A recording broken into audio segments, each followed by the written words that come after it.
A shark, a human leg, and a carnival. It sounds like fiction until you realize it's the kind of fiction a dictatorship can hide behind. I'm Arturo, and this is Latin Lora, Latin America's history, mysteries, true crime, and local legends told with evidence first and wonder second. Every tale is checked against archives before it reaches your headphones. Subscribe if you want stories that don't flatter power, because sometimes the scariest thing isn't what happened, it's how it was filed. By the way, this episode contains explicit references to the 2025 film The Secret Agent, directed by Kleber Mendonça Filho and starring Robson Andrade, Ruben Santos, and Licinio Januario. These elements are discussed for context and analysis. Nothing here is accidental and nothing is mentioned without reason. A tiger shark slides beneath warm carnival water as if it belongs to an older ritual. Men drag it to shore, cut it open, and a human leg drops out heavy, mute, undeniable like a confession nobody asked for. In the film, it's grotesque, almost folkloric. In Brazil's real past, the contradiction cuts sharper. A state preaching order while turning people into rumors, rumors into files, and files into silence. The leg isn't the only mystery. The mystery is who gets to name it. Tonight, we're not reviewing a movie. We're holding a memory trial. We call a witness to the stand charismatic, stylized, sometimes honest, sometimes slippery. The witness is, Agente Secreto, the secret agent. We treat it the way our elders treat a story told too beautifully. We listen, we respect the craft, and then we ask what it's carrying underneath. Art does not consistently deliver facts, but it can reveal the mechanisms, the way power moves through ordinary life without ever raising its voice. In this courtroom, evidence is not dialogue. Evidence is what the record leaves behind. Dates, laws, institutions, lists, and the stubborn grief of families forced to become archivists. The film opens the door, yes, but historical reality is the house and houses have basements, hidden rooms, and walls that look normal until you realize they're file cabinets with teeth. We walk carefully. No spectacle of suffering, no trauma tourism, only clarity, dignity, and the insistence that memory is not decoration. Exhibit 1 is the city itself. The film drops us into Recife, 1977. Carnival season music in the streets, sweat on the walls, glitter on the mask, and that public joy that can also be a mask. Armando Solomoins, a former professor and widower, arrives to reclaim his young son, Fernando, living with his in-laws since his wife died. He carries grief like a suitcase he cannot set down. He finds refuge with Donna Sebastian, an older woman with radical history and hospitality that feels like a pact against fear.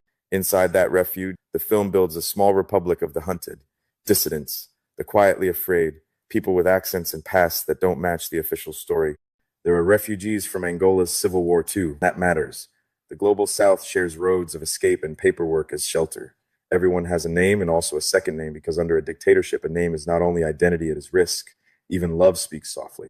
Outside, Recife keeps dancing anyway because carnival does not stop for the state. Then the film drops its bait again.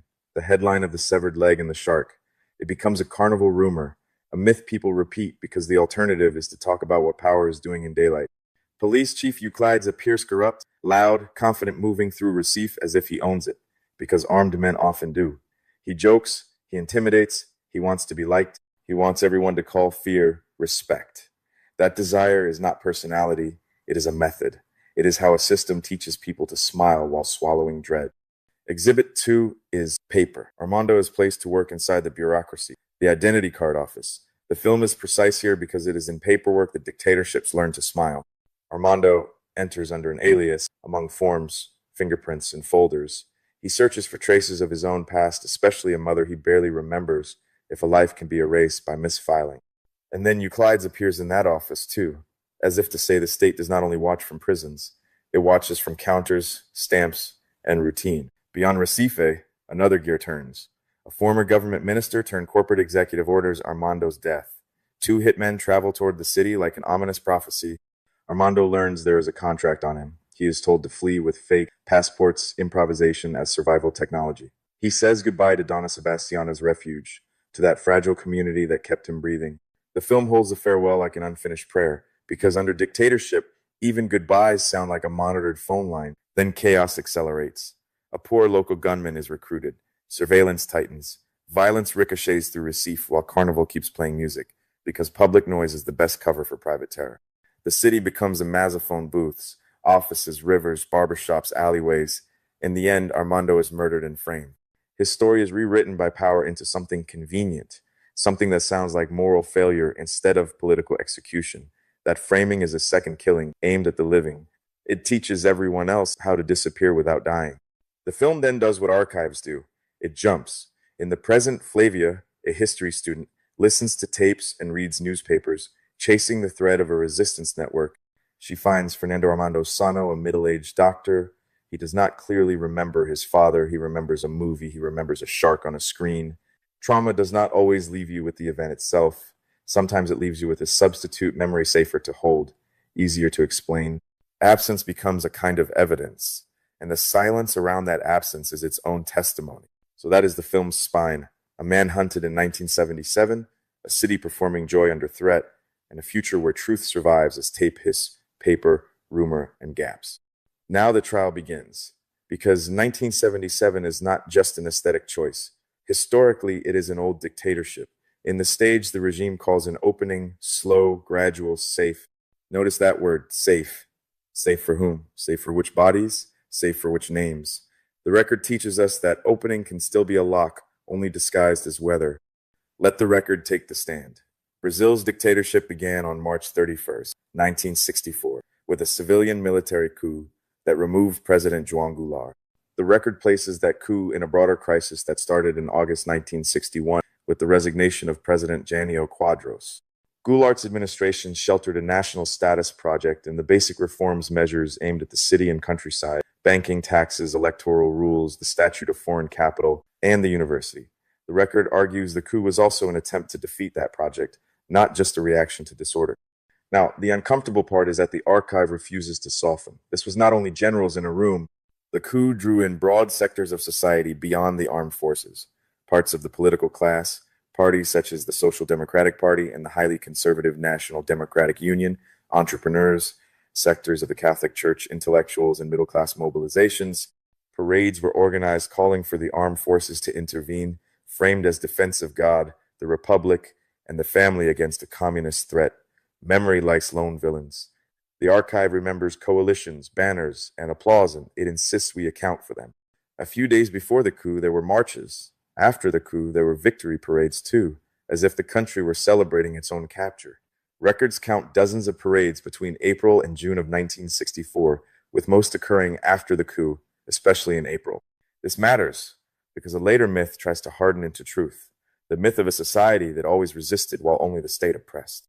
The documents show something more: tangled consent, consensus, indifference, fear braided together until you cannot tell where one ends and the other begins. That braid is how a dictatorship becomes normal. The dictatorship lasted 21 years, ending on March 15, 1985, when José Sarney became president through indirect elections. 21 years is long enough for a child to become an adult inside surveillance disguised as routine. Long enough for a generation to learn which words not to say on the phone. Long enough for torture to become a method, not an accident. Long enough for bureaucracy to become a weapon that looks clean. In a Latin American memory trial, that is the central horror. Violence with paperwork, cruelty with a stamp, fear with a smile. Historians periodize Brazil's political violence in stages, but the seams move. From 1964 to 1968, despite promises of legality, a cleaning operation attacked opposition with purges, prosecutions, torture, and murder. From 1968 to 1974, repression escalated after the Institutional Act No. 5, issued December 13, 1968, suspending rights and extinguishing habeas corpus. From 1974 to 1985 came the announced opening, but the record warns that beneath the apparent cycle were slow evolutions and involutions of complex security and information systems. The house changed furniture, the basement stayed. Now we return to the film witness and point at the identity office again. Why does that room feel like a temple? Because the dictatorship was obsessed with law. Institutional acts were a Brazilian peculiarity, joined by decree lawsome secret new constitutional structures and national security laws. The point was not justice. The point was legibility, writing violence into paperwork so it could pass as administration. That is why the record reads like a stack of forms. A stamp can become a sentence, a file can become a coffin. A bureaucracy can do what a firing squad does, only slower and with less noise. The record also describes a bureaucratic ritual that sounds harmless until you understand its function: police military inquiries. These inquiries accuse people of subversion and place their names in the news. Public naming became a weapon. Friends and relatives were pressured. Professional lives were obstructed. Reputations were poisoned until arrest became predictable. There is no consensus on early total sum estimate. More than 5,000 incarcerated, yet uncertainty does not erase the mechanism. Naming, isolating, and humiliating a person publicly is a way of making society do the regime's work for free. In the early years, institutions such as the Department of Social and Political Order and the Navy Intelligence Center were central in arrests and interrogations. Accusations of torture appeared across the country from the beginning. In 1966, journalist Marcio Moreira Alves published Torture and the Tortured to denounce violence under Castelo Branco. The government sent Ernesto Geisel to investigate, and the investigation produced no punishment, no accountability, no acknowledgement. Denial was part of the system. If the state never admits the act, it can recur with less resistance. Silence becomes a shield that appears to be law. Later, during the work of the National Truth Commission, Geisel's manuscript report was found among papers at the Superior Military Court. In it, he acknowledged torture in military headquarters. He described negotiating with agents of repression so that no proceedings would be opened in exchange for a reduction or termination. Pause there. That is not rogue violence, that is managed violence, a bargain. Paperwork protecting pain. The file cabinet has teeth, but it also has locks, and those locks were policy. When paper protects the perpetrator, paper becomes another weapon. The Special Commission on the Political Dead and Missing Persons documented deaths in the early period, 40 people killed due to political persecution. Targets included low-ranking military officers, rural and urban unionists, militants of the Brazilian Communist Party, and others, students, workers, and early militants of armed organizations beginning to operate. Compared to later victims, these first ones were older and poorer. That detail matters. Repression does not only hunt famous names, it hunts whoever can be made invisible, whoever can be erased without disturbing the elite's idea of order. The archive forces us to see who gets sacrificed first when a state decides to cleanse itself. Unlike Argentina and Chile, where political violence was notably intense early, in Brazil most dead and disappeared were concentrated between 1968 and 1974. The record gives a total of 267 dead or missing as a result of state actions in that period. Costa e Silva and then Emilio Garrastazu Medici led the country. Institutional Act Number 5 is regarded as a coup within the coup because it suspended Congress, repealed political rights, and extinguished habeas corpus. When the law closes, emergency exits, cruelty becomes a corridor you cannot leave. That is how a regime turns legality into a trap. The record ties that escalation to the rise of armed groups. Left-wing groups had discussed armed struggles since the 1950s. Still, it gained strength after the second half of the 1960s. The first rural armed focus was Caparao in late 1966, formed by persecuted former military officers gathered as the Revolutionary Nationalist Movement. It had support from figures like Leonel Brizola and training links to Cuba, and it was defeated in 1967. Defeat did not end the impulse. It shifted the fight and hardened the state. Each side learned to justify itself using the other's violence. From 1969 onward, urban actions increased. Bank robberies, pamphlet distribution, kidnappings of foreign representatives. The most notorious kidnapping was the United States ambassador, Charles Burke Elbrick, on September 4th, 1969. The record also notes banishment, loss of nationality, used especially against those directly or indirectly involved in such kidnappings, with dictators insisting they would be killed if they returned. Threats were not rhetorical, deaths made them plausible. In the logic of dictatorship, citizenship itself becomes conditional, something that can be removed like a badge, so the person can be hunted without the state admitting it. Two major guerrilla experiences followed. In the Ribera Valley in 1969, former Army Captain Carlos Lamarca led a cell tied to the Revolutionary Popular Vanguard and was murdered in 1971. In Araguaia, between 1970 and 1974, the Communist Party of Brazil launched a guerrilla that concentrated the highest number of direct victims suffered by a single movement. 64 fighters, 42 dead, and 22 missing, plus 17 peasants and local residents. The case was condemned by the Organization of American States in 2010, and most bodies remain missing. The land keeps receipts, the state keeps locks. In 1974, the first year of Geisel's administration, the last attacks against Araguaia fighters took place. The record notes a surprising statistic. No deaths recorded occurring in state facilities. Militants count them as political disappearances. This was also the first year of the slow, gradual, safe opening Geisel announced. Safe, again. The record shows that even as laws began to loosen, repression and information agencies continued in contested, uneven ways. An opening can be a hallway, not a door, and hallways still lead to rooms where nobody hears you. That is why the film's 1977 feels like a shadow, not a sunrise. Between 1974 and 1985 through Geisel, then Figueiredo, and the first months of Sarney, the record counts 57 cases of dead and missing people resulting from state actions, plus 5 Argentines seen in Brazil. Authoritarian laws began to fall, and the amnesty law would be signed in late August 1979. But the record insists the end of some laws did not mean the end of authoritarian habits. Memory often treats transitions as clean. The archive knows transitions are muddy rivers, full of things the current refuses to carry. A country can change presidents and keep the same reflex to deny. Now we call Exhibit 3, Exile and the Counter Systems Built to Survive It. There is no consensus on total numbers, but the record estimates that between 1964 and 1966, about 500 people went into exile. Many crossed borders, notably to Uruguay. As the 1970s progressed, human rights organizations emerged. The Justice and Peace Commission, created in 1972 by Dom Paulo Evaristo Arns and partners, a pastoral commission for human rights and marginalized people in 1976, and Clamor, founded in 1978, helping Southern Cone refugees build solidarity links beyond Brazil's borders. While the state built national security systems, communities built networks, addresses, and safe contacts, survival became a craft. From that ecumenical world also came Brazil. Nunca mais Brazil, never again. Its method was clandestine and precise: obtain copies of military court cases against people accused of subversion, copy them, send backups abroad, build a documentary X-ray of repression. It produced a book echoing Argentina's example. This matters because the film's tapes are not fantasy. They reflect a real survival logic. If the state controls truth, you copy truth. You hide the truth.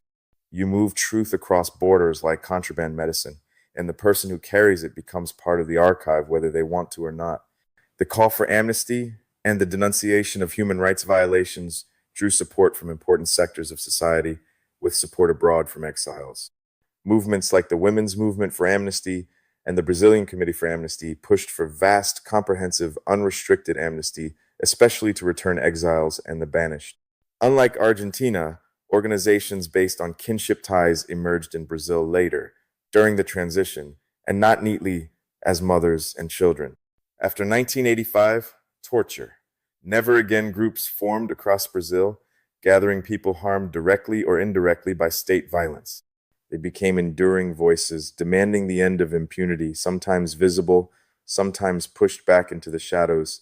The state wanted closure. The wounded wanted the truth. Now we place Exhibit 4 on the bench, the amnesty law itself. On August 29, 1979, President João Baptista Figueiredo signed Law 6683. The law granted amnesty for political crimes and related crimes, while excluding those sentenced for terrorism, robbery, kidnapping, and personal attacks. A common misconception is that the amnesty law freed political prisoners. Many releases came through amendments to the national security law. The legal text carried exclusions, and the politics carried compromises. In a memory trial, that matters, because amnesty is not only law, it is a narrative about who deserves forgiveness and who deserves silence. The deeper controversy was interpretation. Since 1979, a dominant judicial reading held that crimes by agents of repression were connected political crimes, meaning torturers were shielded under amnesty. Some prominent jurists argued the opposite. Torture is not a political crime. It is a crime against humanity and cannot be amnestied. In April 2010, Brazil's Supreme Court voted 7-2 to maintain the interpretation covering human rights violators. The president of the court spoke loftily about forgiveness and society being greater than its enemies. The record makes the question unavoidable: greater than its enemies or simply unwilling to name them? Forgiveness without accountability can become a policy of exhaustion. The debate did not die. The Brazilian Bar Association returned to the Supreme Court as public prosecutors denounced cases and argued that the 1979 law should not apply to crimes against humanity like torture, kidnapping, and forced disappearance. The record notes prosecutors' statements in the early 2010s pushing that view. But Brazil's legal culture of conciliation, built on long traditions of political amnesty, continued shaping reality. The judge in our memory trial has to ask, is this reconciliation or is it a layer of oblivion? And the answer matters because it decides whether the archive is a tool for justice or a museum for impunity. The record includes a sharp interpretation. The amnesty law consolidated a displacement of meaning, erasing the memory of the revolutionary left by recasting movements as democratic resistance and enabling a both sides framing that portrayed society united against dictatorship. But the record itself challenges that portrait. It points to erased examples of support and celebration, parades for intervention, victory marches, enthusiasm over the economic miracle, and electoral victories by the government, aligned party. It insists we study how censorship and repression coexisted with consensus, consent, and indifference. This matters for the film's Carnival, because Carnival is noise, masks, public permission, and noise is camouflage. A regime that can borrow your joy can last longer than it should. Now we move forward because memory trials are not only about the crime, they're about what happens after. For years, redress was fragmented, isolated, lawsuits, partial recognitions. Then, in the democratic period under Fernando Henrique Cardoso, transitional justice measures gained new frameworks. The Special Commission on the Political Dead and Missing Persons was created by Law 9140 on December 4th, 1995. It was the first direct action of a democratic government recognizing state responsibility and promoting moral and financial redress for relatives. The record notes this was surprising because dictatorship and human rights were absent from the candidates' programs. Yet the law came, pushed through Congress with little negotiation.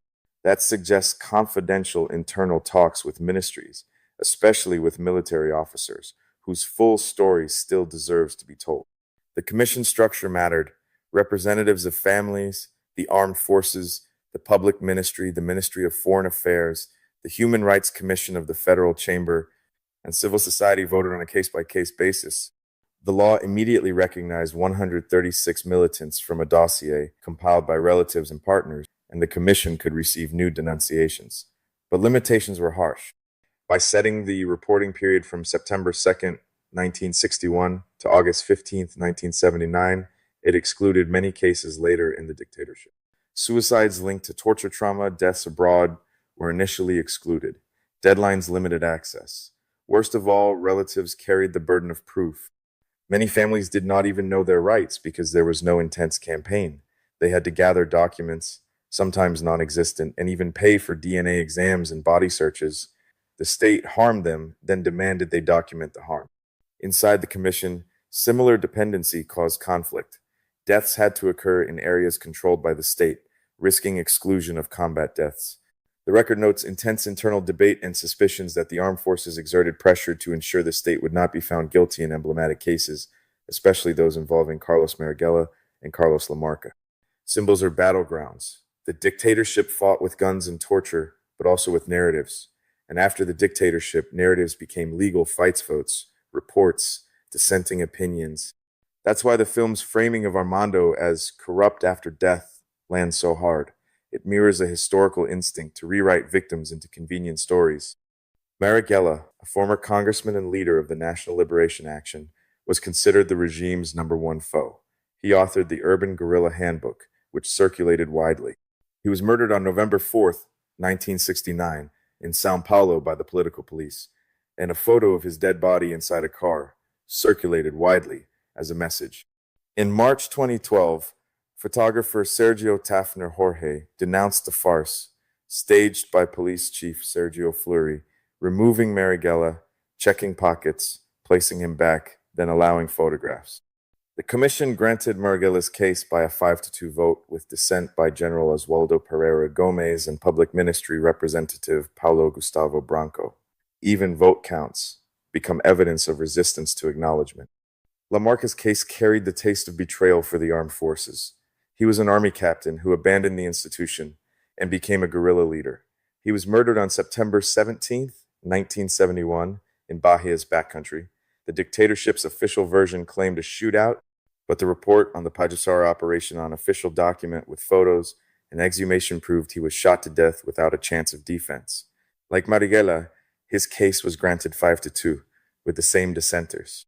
The record includes the bitterness of military leadership questioning whether the backcountry could be considered controlled by the government and describing compensation as depressing like business.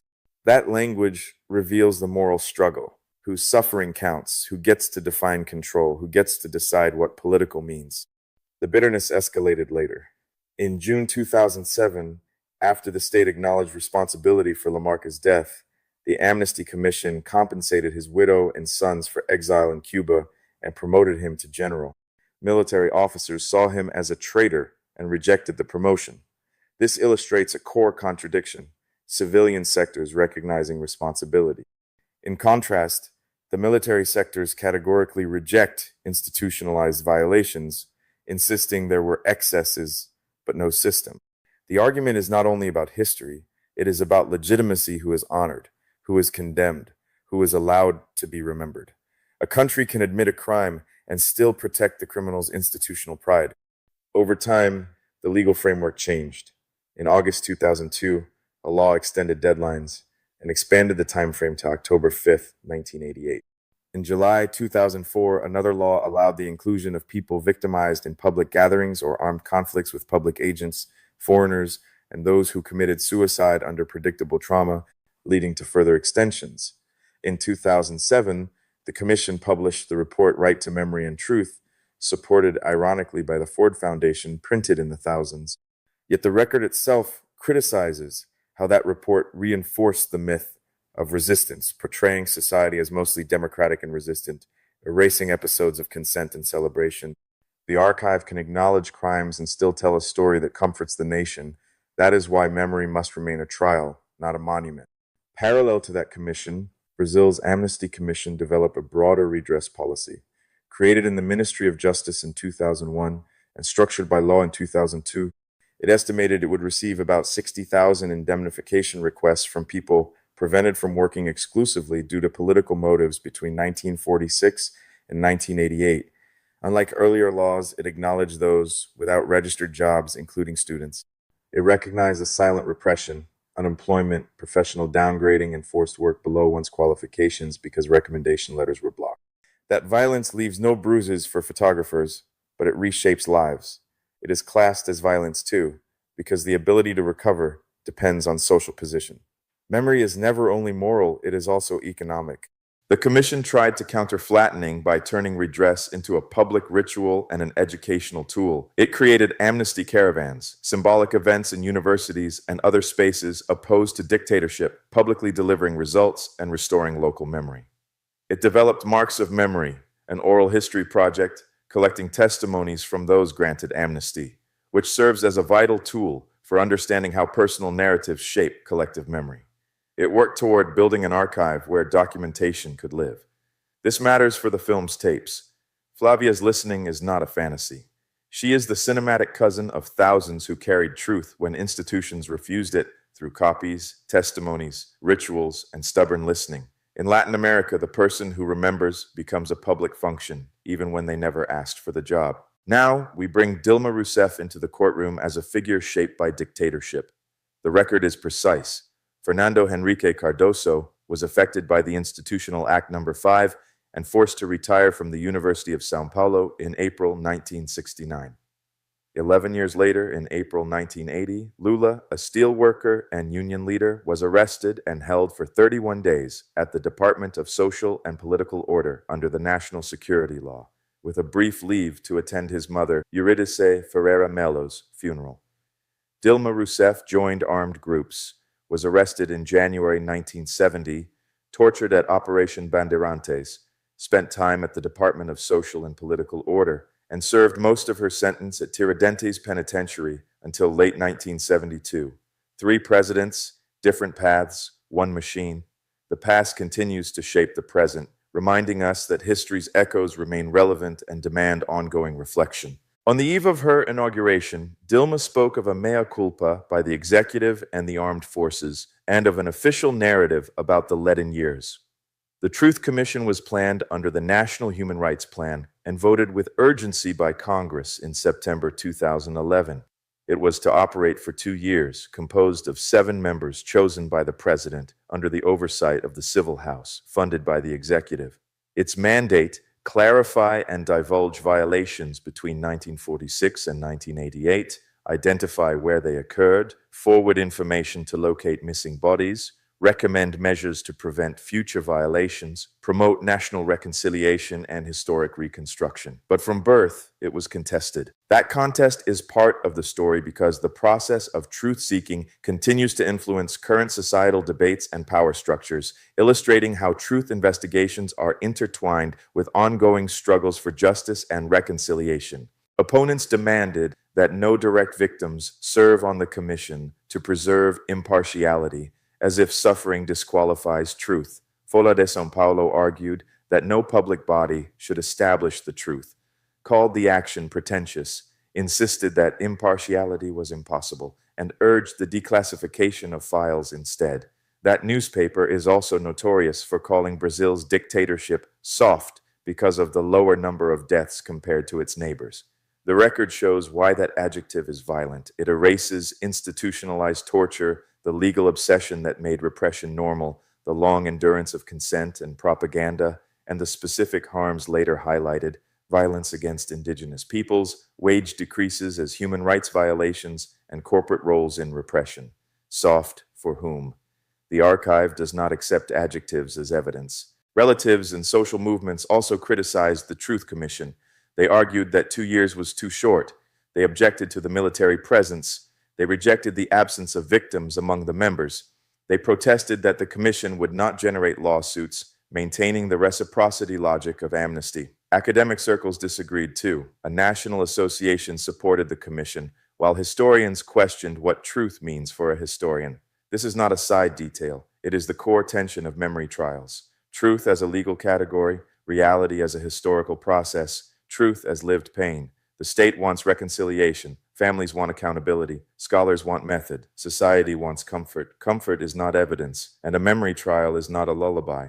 On May 16, 2012, Dilma installed the Truth Commission in a ceremony at the Presidential Palace, alongside a new access law. Appointed members included José Carlos Dias, Gilson Dip, Rosa Maria Cardoso da Cunha, Claudio Fonteles, Maria Rita Keo, José Paulo Cavalcanti Filho, and Paulo Sérgio Pinheiro, with Pedro Dalari later replacing Fonteles. Dilma declared that ignorance of history does not bring peace, and that Brazil deserves the truth. Speaking of families suffering as if loved ones kept dying daily, she cried, then walked down the presidential ramp with Sarney, Collor, Cardoso, and Lula as a symbolic act of democratic consolidation. Symbols and language shape collective understanding, emphasizing shared history and collective responsibility. But symbols are not prosecutions. The archive wants more than ceremony. It wants consequences. Her government also performed symbolic acts, disallowing references to the 1964 coup in military headquarters on March 31st, and receiving in Brasilia the mortal remains of deposed President João Goulart with head of state honors, denied when he died in exile in 1976. The record notes suspicions that Goulart may have been a victim of Operation Condor. This illustrates how even bodies remain contested evidence in Latin America. Death certificates can be final, and still the rumor of politics haunts the paper. The dead are dragged back into court because the living were never given closure. Sometimes a nation's real trial begins at the cemetery gate.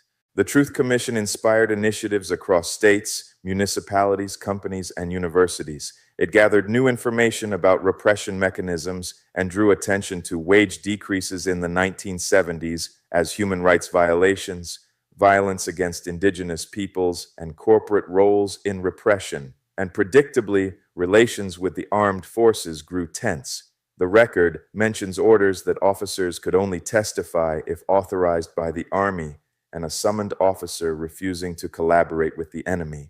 Minister Celso Amorim answered on behalf of the Ministry of Defense, and an official document acknowledged that the armed forces could not deny that torture occurred. Even acknowledgement came through clenched teeth. The system that once demanded silence now negotiated its admissions, as if truth were another budget item.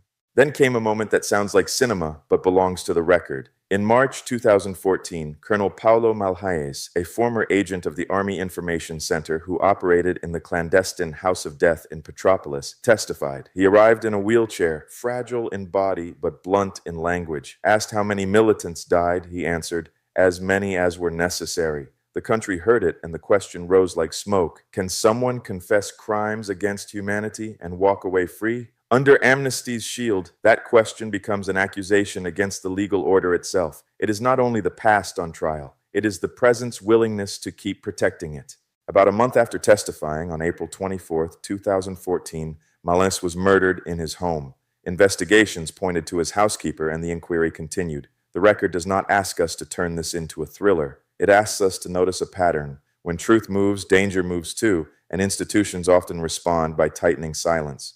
That is why families copied documents abroad.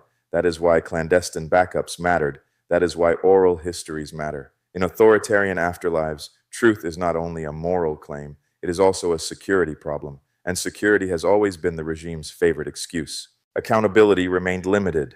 The record notes that by 2012, only Colonel Carlos Brilhante Ustra had been officially recognized by the civilian justice system as a torturer in a civil court declaration of liability, not a criminal conviction, with criminal accountability blocked by amnesty in many cases. Other civil cases involving Ustra had different procedural outcomes. Meanwhile, prosecutors argued the amnesty law should not apply to crimes against humanity.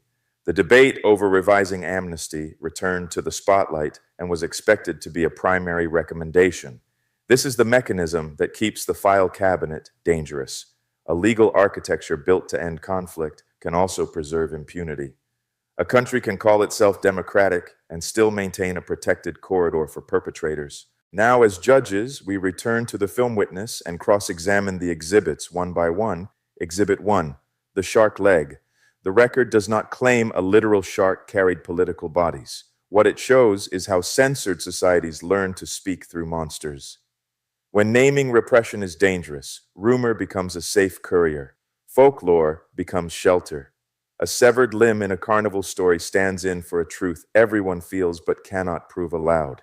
Absurd headlines become a survival language because absurdity is easier to repeat than culpability. The film is not lying.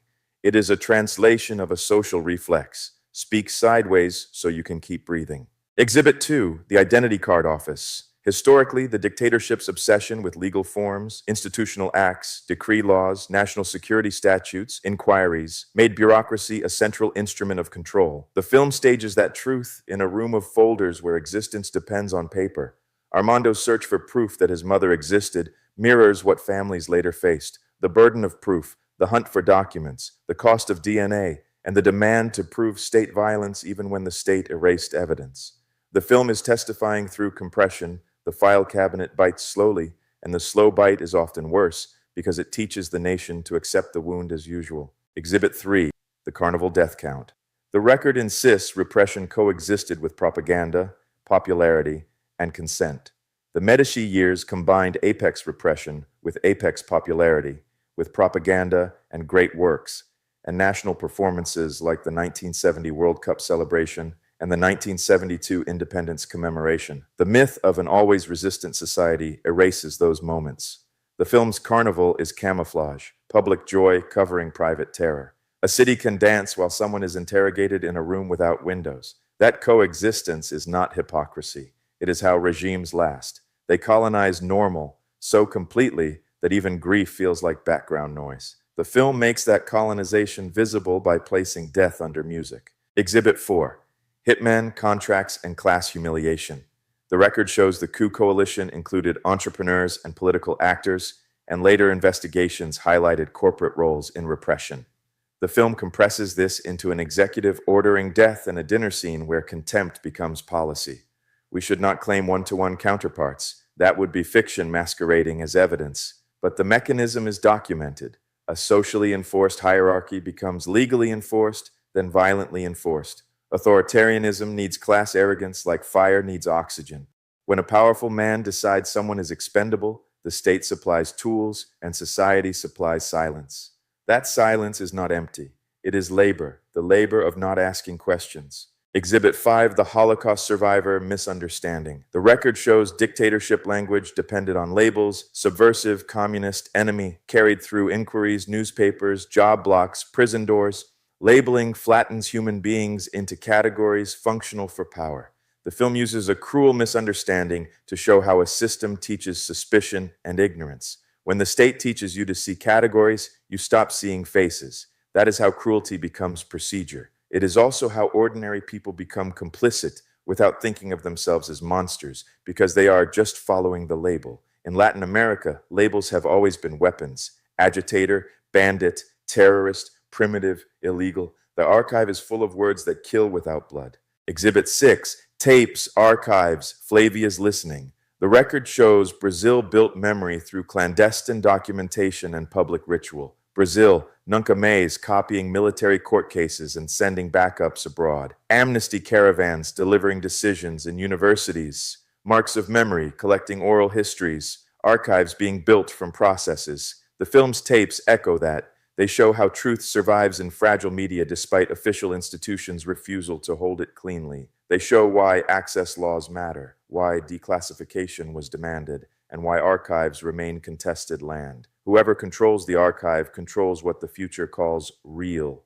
The film makes the archive feel haunted by gaps, denials, and the labor of those who kept listening anyway. A tape is not just sound, it is an act of refusal. So what does this trial conclude? Not that the film is true or false. That is the wrong question. The adult question is what the film reveals about how repression works, legally, socially, bureaucratically, and how memory survives when institutions do not carry it. The record shows a dictatorship built on legal obsession, inquiries, institutionalized torture, propaganda, consent, and a long, contested struggle over amnesty and accountability. The film translates those mechanisms into dread you can feel. Our ethics demand we refuse spectacle and keep focus on structures, not gore, because Latin lore is not here to cause pain. We are here to name the machine and show its gears. And now we return to the refrain that holds the episode together: the document, the identity card, the inquiry file, the amnesty petition, the Truth Commission report, the copied court record, the tape hiss of testimony. Under a dictatorship, documents can be chained. After a dictatorship, documents can be lifelines, but they are never innocent. A file can erase you, and a file can rescue you, depending on who holds the key. That is why the archive feels like a mouth in the dark, half open. It can swallow, it can spit out, it can bite, and it can lie there quietly, waiting for the next generation to pull the drawer. So when someone says, forget and move on, remember, forgetting is a privilege. The street remembers. The land keeps receipts. The families keep receipts. The commissions keep receipts. The regime's own paperwork keeps receipts, even when it tries to call them something else. And in Latin America, receipts are never only economic, they are moral. They prove what the powerful wanted to be unprovable. They say, this happened, this was done, this was signed, this was stamped, this was denied, and yet it remains. If you stay with this story long enough, you start to see why the film's first image matters so much. A shark swallowing a leg is not just horror. It is a lesson about naming. When the state controls the names, subversive, enemy, connected crime, excess, reconciliation, then the state controls the moral map. But when a community invents its own language, rumor, folklore, tape, oral history, copied file, then the community steals back the right to name. That theft is survival. That theft is memory. And memory is the one thing dictatorships fear more than protests, because protests can be dispersed. Memory cannot be arrested once it enters people's minds. So we end where we began. Carnival water, a shadow below, lights above, and something heavy surfacing that should not be there. Whether the witness is a film or a file, the question remains the same. Who gets to name the body? Who gets to decide whether it is an accident, a crime, a subversion, or silence? In this channel, from our side of the world, we refuse the easy answer. We insist on the record. We listen to the whisper of archives. We honor the living and the missing with dignity. And we keep the drawer open just long enough to show its teeth so nobody can pretend it was ever harmless. Muchas gracias. Thanks for trekking the hidden trails of Latin America with me. If tonight's story unsettled you, subscribe and ring the bell, because Latin America's most intriguing stories are far from over.